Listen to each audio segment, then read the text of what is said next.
Iran మధ్య కాల్పుల విరమణ ఒప్పందం Iran supreme leader Ayatollah Ali Khamenei తొలిసారిగా స్పందించారు. ఇజ్రాయెల్పై తమ దేశమే విజయం సాధించిందని ప్రకటించారు.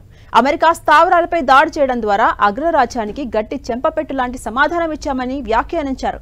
ఇజ్రాయెల్ నాశనమవుతుందని అగ్రరాజ్యం భావించడం వల్లే ఈ యుద్ధంలో జోక్యం చేసుకుందన్నారు. ఒకవేళ అమెరికా జోక్యం చేసుకోకుంటే ఆ దేశం నాశనమయ్యేదని ఇరాన్ సుప్రీం నేత అయతుల్లా అలీ ఖమేనీ పేర్కొన్నారు. ఇక మళ్లీ తమపై దాడి చేసే ప్రయత్నం చేస్తే అమెరికా భారీ మూల్యం చెల్లించుకోవాల్సి ఉంటుందని హెచ్చరించారు ఖమేనీ.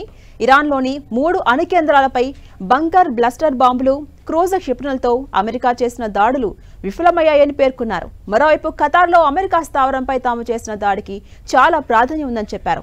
అమెరికా స్థావరాలకు చేరగల సత్తా తమ దేశానికి ఉందని నిరూపితమైందని చెప్పారు ఖమేనీ. భవిష్యత్తులోనూ అవసరమైన సందర్భాల్లో ఇలాంటి దాడులు చేస్తామని అమెరికాను ఖమేనీ హెచ్చరించారు. ఇక 1979 ఇస్లామిక్ విప్లవం వచ్చినప్పటి నుంచి ఇరాన్ను లొంగపరుచుకోవాలన్నదే అగ్రరాజ్యం లక్ష్యమని ఖమేనీ పేర్కొన్నారు. ఆ విషయాన్ని దాచిపెట్టి మానవ హక్కులు, యురేనియం శుద్ధి, అణు కార్యక్రమం, క్షిపణి ఉత్పత్తి ఇలా రకరకాల పేర్లతో అందరినీ మభ్యపెట్టే ప్రయత్నం ఆ దేశం చేస్తుందని మండిపడ్డారు ఖమేనీ. బేషరతుగా లొంగిపోవాలన్న వ్యాఖ్యలు చేసి అసలు వాస్తవాన్ని ట్రంప్ బహిరంగ పరచరని చెప్పారు. కానీ అమెరికా కలలు కంటున్నట్టు ఇరాన్ లొంగిపోవడం ఎప్పటికీ జరగదని, ఎందుకంటే ఇరాన్ శక్తివంతమైన దేశమని ఖమేనీ స్పష్టం చేశారు.